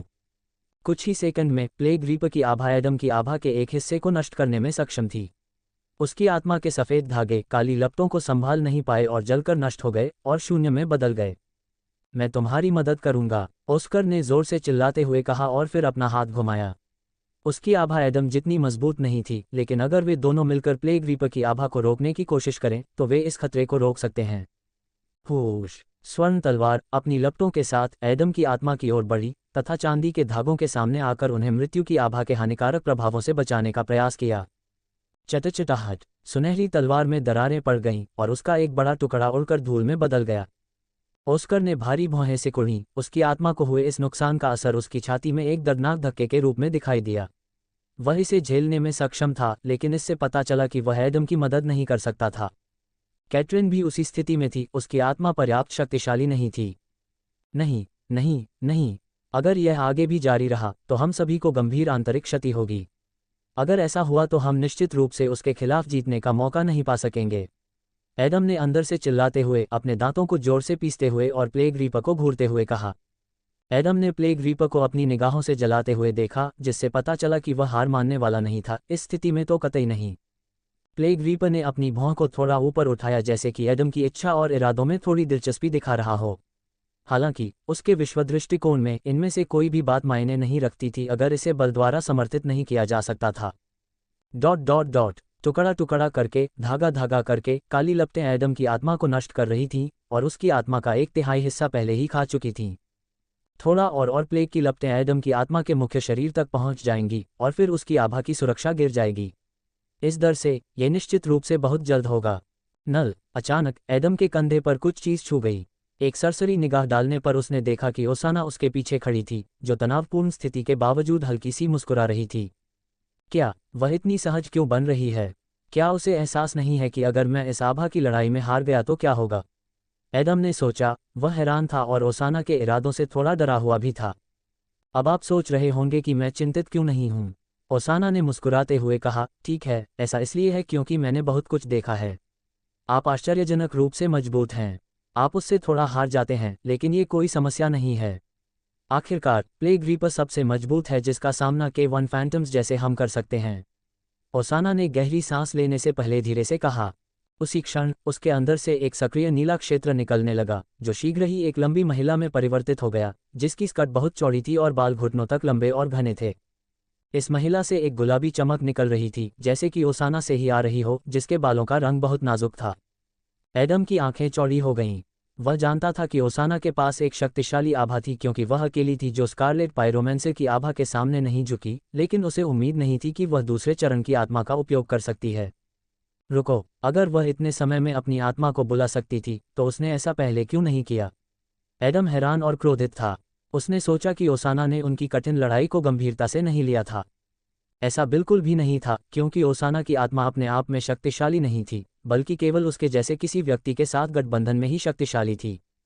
नल, महिला ने एक कदम आगे बढ़ाया, एडम के चेहरेविहीन प्राणी के पास पहुंची, फिर उसे पीछे से कसकर गले लगाया, अपने नाजुक हाथों से सैकड़ों धागों से ढकी उसकी छाती को दबाया और अपना सिर उसके कंधे पर टिका दिया, जैसे दो प्रेमी अपने जीवन के लिए एक साथ लड़ रहे हों। फिर मानो इन अस्तित्वहीन प्राणियों के हृदय के आदेश पर ओसाना की आभा एडम की ओर बढ़ी और उसकी श्वेत ज्वाला में गुलाबी धाराएं लेकर आई, जिसने उसकी आभा को संतृप्त कर दिया, उसे मजबूत किया और उसे स्वस्थ कर दिया। क्या ये वास्तव में हो रहा है?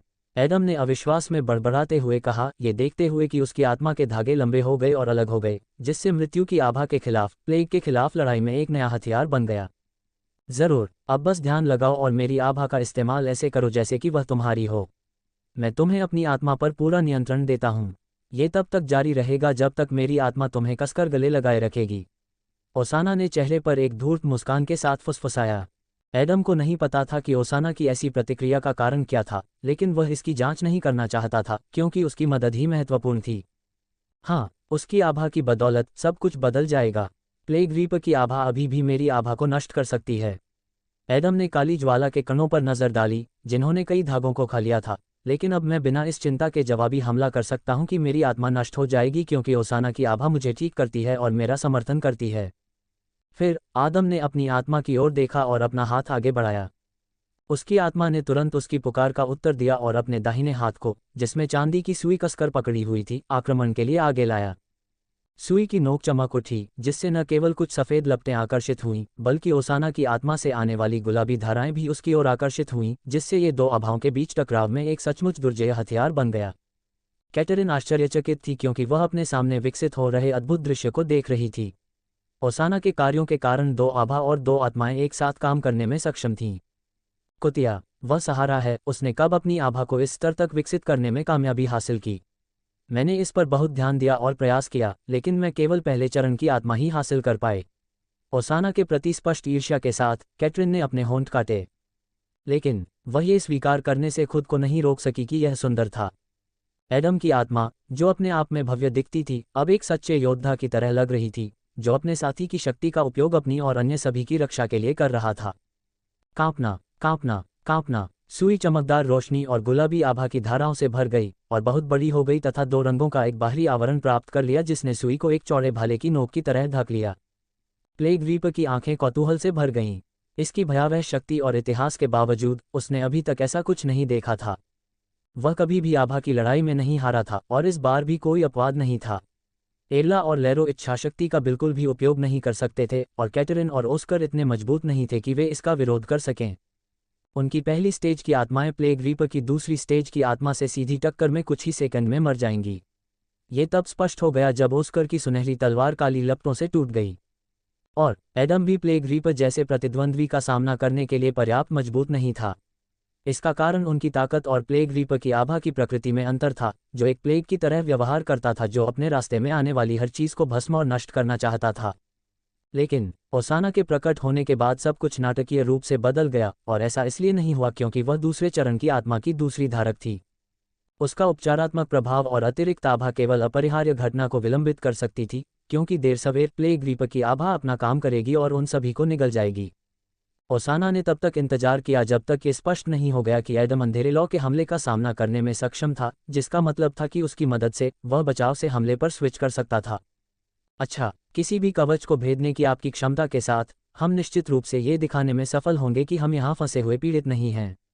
ओसाना ने एडम के पास जाने से पहले मुस्कुराया और उसे कसकर गले लगा लिया, ठीक उसी तरह जैसे उसकी आत्मा ने एडम को गले लगाया था। एडम थोड़ा हैरान था, लेकिन वह जल्दी ही अपने होश में आ गया और अपनी आत्मा की सुई में आभा का निर्माण जारी रखा। उसे इस बात की परवाह नहीं थी कि ओसाना के इरादे क्या थे। अभी सबसे महत्वपूर्ण बात आभा की लड़ाई जीतना था, अन्यथा उनके पास वास्तविक लड़ाई जीतने का मौका भी नहीं होगा। ओसाना के मुंह के कोने ऊपर उठे एक धूर्त, हल्की मुस्कान बनी, उसकी निगाहें चारों ओर देख रही थीं। प्रेतों के लिए राक्षस शिकार हैं जैसे जानवर शिकारियों के लिए। हालांकि प्लेग रीपर उसी तरह शिकार नहीं है जिस तरह हम हैं। हमें दिखाना होगा कि हम योग्य प्रतिद्वंद्वी हैं। ओसाना ने गहरी सांस लेने और अपनी आंखें बंद करने से पहले सोचा। किसी कारण से एडम को लगा कि उसकी ताकत दोगुनी हो गई है। यह एक भ्रम था, क्योंकि उसकी ताकत नहीं बढ़ी थी, बल्कि उसने ओसाना की आभा पर पूरा नियंत्रण पा लिया था। वह अपनी इच्छानुसार उसकी गुलाबी आभा को नियंत्रित कर सकता था और इससे उसे श्रेष्ठता का एहसास होता था। हाँ, धन्यवाद, एडम ने अपनी मुट्ठी कसते हुए ईमानदारी से कहा। इस तरह की शक्ति के साथ मुझे यकीन है कि मैं उस घृणित काली लौ को चीर सकता हूँ। यह अज्ञात था कि ओसाना ने उसे सुना या नहीं। वह सो रही थी और उसका एकमात्र काम एडम को कसकर गले लगाना था। कांपना, कांपना, कांपना। सुई जोर जोर से हिलने लगी और साथ ही एडम की आत्मा की भुजा भी हिलने लगी। थोड़ी सी और बहुत अधिक आभा एक जगह पर जमा हो जाती, इतनी अधिक कि एडम अब उसे इतनी सघनता में रोककर नहीं रख सकता था। यह इस बात का संकेत था कि वह क्षण आ गया था। होश। एडम ने सीधे प्लेग रीपर की ओर इशारा किया और उसकी आत्मा ने तुरंत अपनी सुई सीधे राक्षस पर फेंक दी। ये केवल एक आभा का प्रतिनिधित्व था, इसलिए एडम की वास्तविक सुई के नियम, जिसे कम से कम एक धागे से उसकी बांह से जोड़ा जाना था, आत्मा के लिए काम नहीं करते थे। आभा से निकली विशाल सुई, जो अब एक वास्तविक भाले की तरह लग रही थी, ने बिना किसी प्रयास के काली लपटों की पहली परतों को नष्ट कर दिया तथा तेजी से आगे बढ़ गई। इसके अलावा जैसे जैसे ये फैलता गया, भाले ने अपने पीछे एक सफ़ेद गुलाबी पंख छोड़ा जो लगातार चौड़ा होता गया और एक शंकु के आकार का प्रक्षेप पथ विकसित कर लिया, जिससे मृत्यु की आभा पीछे की ओर धकेल दी गई। सुई की नोक चमक उठी, जैसे ऊर्जा की गुलाबी और सफ़ेद धाराएं नीचे की ओर प्रवाहित हो रही हों, जिससे ओसाना द्वारा प्रवर्धित एडम की आभा की पूरी शक्ति उन्मुक्त हो रही हो। प्लेग रीपर ने कई सालों में पहली बार भौहें सिकुड़ीं। उसने देखा कि उसकी आभा इस शक्ति का विरोध नहीं कर सकती। एडम की आभा बिना किसी प्रयास के अंधेरे आभा को नष्ट कर रही थी, उसे ठोस कवच की तरह चकनाचूर कर रही थी और प्लेग रीपर इसके बारे में कुछ नहीं कर सकता था। काली लपटों के दूरवर्ती भागों ने एडम की आभा में वापस गोता लगाने और उसे नष्ट करने की कोशिश की, लेकिन गुलाबी धाराओं ने शीघ्रता से क्षति की मरम्मत की और सफ़ेद लपटों को शक्ति की एक नई लहर प्रदान की। प्लेग रीपर आगे बढ़ा और अपनी आत्मा को युद्ध में झोंक दिया। सभी काली लपटें दरांती में इकट्ठी हो गईं और तेज चमकने लगीं। तभी प्लेग रीपर की आत्मा आगे बढ़ी और अपनी दरांती को सीधे उस सुई पर छोड़ा जो पहले से ही फ्यूम सिंहासन के पास पहुंच चुकी थी। कांपना, कांपना, कांपना। पूरे फ्यूम कैथेड्रल में रोशनी की एक चमकीली चमक छा गई, जो गुलाबी, सफ़ेद और काले रंग की 3 धाराओं में चमक रही थी। वे एक बिंदु से अलग अलग दिशाओं में अलग हो गए, एक दूसरे को दबाने और विदेशी आभा को नष्ट करने की कोशिश कर रहे थे। लेकिन जो कोई भी इच्छाशक्ति का उपयोग करना जानता था, वह अच्छी तरह जानता था कि एक आभा को दूसरे को पराजित करने के लिए शक्ति में गंभीर अंतर होना चाहिए, और ये स्पष्ट रूप से मामला नहीं था। अंतिम चमक के साथ सारी आभाएं गायब हो गईं और कुछ नहीं रह गईं। टक्कर के स्थान पर केवल कुछ भिन्न रंगों के कण बचे, जो शीघ्रता से बिखर गए और नष्ट हो गए। तभी ओसाना ने अपनी आंखें खोलीं और एडम से दूर हटकर शांति से प्लेग रीपर को देखने लगी, जो स्पष्ट रूप से असमंजस के साथ उन्हें देख रहा था। उसे यकीन नहीं हो रहा था कि सिर्फ 2 प्रेत जो उसके बराबर के स्तर के थे, उसे रोक सकते थे। इसके अलावा उसे ही अपने आभा से उनके हमले से बचाव करना था, न कि उन्हें। यह आसान नहीं था, लेकिन हम कामयाब रहे। मैंने पहले कभी इतनी कठिन आभा की लड़ाई नहीं लड़ी थी, एडम ने गहरी सांस छोड़ते हुए कहा। ओसाना ने चारों ओर नज़र घुमाई और उन राक्षसों को देखा जो उनके पीछे छिपे हुए थे। ये देखकर कि वह परेशान थी, राक्षसों ने पीछे हटने और उनके रास्ते से हटने का फैसला किया। अब जब राक्षसों ने देखा कि एडम प्लेग रीपर को रोकने में सक्षम था, तो उन्हें एहसास हुआ कि उनके लिए यहाँ कोई जगह नहीं है। अगर वे ओसाना को और भी ज्यादा नाराज कर देते, तो एडम उन पर नज़र डाल लेता और फिर सिर्फ मौत ही उनका इंतजार करती। राक्षसों ने ऐसा ही सोचा, उनकी भावनाएं सहज प्रवृत्ति से प्रेरित थीं। राक्षसों को लड़ना पसंद था, लेकिन वे आत्मघाती नहीं थे। बहुत बढ़िया, लेकिन अब हमें वास्तविक लड़ाई में उतरना होगा। कैटरीन ने प्लेग रीपर को घूरते हुए अपने होंठ काटे। हाँ, लेकिन पहले उसे अपना इनाम मिलेगा, ओसाना ने प्लेग रीपर की ओर देखते हुए ठंडे स्वर में कहा। किसी को समझ नहीं आया कि वह किस बारे में बात कर रही थी, लेकिन तभी फ्यूम सिंहासन एक बार फिर सक्रिय रूप से हिलने लगा। प्लेग रीपर की आभा से खुद को बचाने की कोशिश करते हुए वे पूरी तरह से भूल गए थे कि प्लेग रीपर ने फ्यूम थ्रोन की आभा को हरा दिया था और इस प्रकार वह इस सिंहासन के नए स्वामी के रूप में पुरस्कार प्राप्त करने का हकदार था। कांपना, कांपना, कांपना। फ्यूम थ्रोन ने जोरदार तरीके से कंपन किया, जिससे ऊर्जा की घनी धाराएं निकली जो दरारों से जमीन से बाहर निकलीं। वे मोटी थीं और प्लाज्मा की तरह दिख रही थीं, जिसमें शक्ति और भरपूर ऊर्जा का मिश्रण था। ऑस्कर ने गला साफ किया, एल्ला और लैरो चौंक गए और कैटरीन ने अपनी मुट्ठियां कस लीं। भाड़ में जाओ, कमीने। शायद उसे फ्यूम थ्रोन से ऊर्जा की आवश्यकता नहीं है, ऐसा लगता है कि वह शक्ति से भरा है, लेकिन यह उसे सभी फ्यूम कवच को नियंत्रित करने की क्षमता भी देता है ना? कैटरीन ने दांत पीसते हुए कहा। हाँ, सिल्वाना ने शांति से उत्तर दिया, आपको युद्ध के लिए तैयार रहने की आवश्यकता है। फ्यूम आर्मर मजबूत हैं, लेकिन वे अजेय नहीं हैं। एकजुट टीम वर्क के साथ आपको उनसे निपटने और प्लेग रीपर के खिलाफ लड़ाई में आगे बढ़ने में कामयाब होना चाहिए। बहुत बढ़िया, चलो ऐसा करते हैं, लैरो ने जोरदार तरीके से कहा। वह अभी भी बहुत डरा हुआ था, जो उसके कांपते पैरों से स्पष्ट था, लेकिन उसकी निगाहों में टीम वर्क पर विश्वास था। एल्ला ने सिर हिलाया और एक कदम आगे बढ़ गई। वह भी डरी हुई थी, लेकिन जब उनमें से सबसे छोटा और सबसे कमज़ोर लड़ने के लिए तैयार था, तो वह पीछे नहीं हट सकती थी। ऑस्कर ने अपनी मुट्ठियां कस लीं और भौहें सिकोड़ लीं। एक नेता के तौर पर उसे कमान संभालनी चाहिए थी और अपनी टुकड़ी का नेतृत्व करना चाहिए था, लेकिन इसके बजाय वह बाहर निकलते समय सिर्फ घबराया हुआ दिखाई दिया। वह भागने की योजना के बारे में सोच रहा था, वह जल्द से जल्द वहां से निकलकर सुरक्षित क्षेत्र में पहुंचना चाहता था। उसे यह विश्वास नहीं हो रहा था कि एडम और ओसाना ने जो कुछ किया था, उसके बाद भी वे प्लेग रीपर से लड़ सकते हैं। कांपना, कांपना, कांपना। इससे पहले कि वे किसी भी तरह के संयुक्त निर्णय पर पहुंच पाते, फ्यूम थ्रोन से सारी ऊर्जा प्लेग रीपर की ओर बढ़ गई।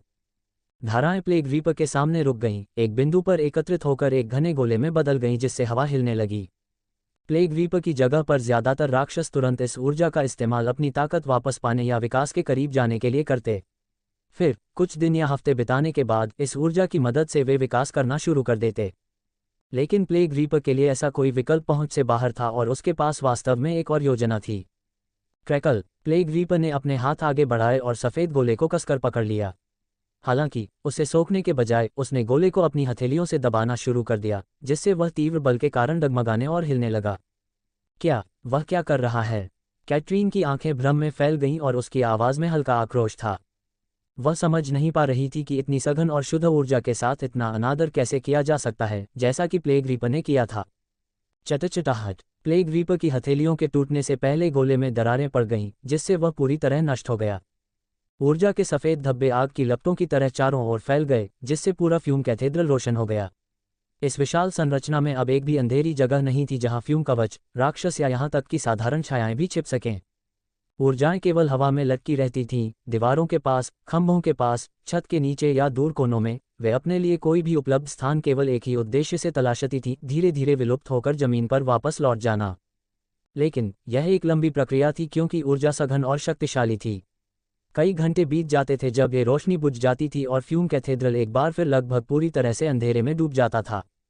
किसी को समझ में नहीं आया कि प्लेग रीपर ने ऐसा क्यों किया, लेकिन उनके पास इसके बारे में सोचने का समय नहीं था क्योंकि एडम और अन्य लोग फ्यूम आर्मर्स को घूर रहे थे।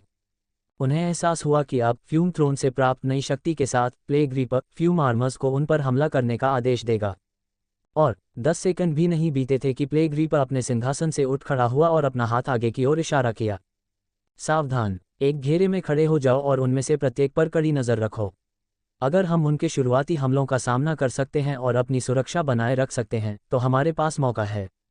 कैटरीन ने हाथ हिलाते हुए कहा। उसकी आवाज़ आदेशात्मक और गंभीर थी। यदि ऑस्कर ऐसा करने में सक्षम नहीं होता तो वह कार्यभार संभालने के लिए तैयार थी। सभी ने सिर हिलाया और एक घेरे में खड़े हो गए, जिनमें एडम, एर्ला और ऑस्कर खड़े थे, जो अपने दुश्मनों को सबसे अधिक नुकसान पहुंचा सकते थे। वे दूसरों से एक कदम आगे थे और कैटरीन, लेरो और ओसाना उनके बीच थे। एडम के बाद कैटरीन और ओसाना थे, जिससे उनका बचाव सबसे मजबूत हो गया। क्रैकल, उसी समय धुआं कवच हरकत में आ गए।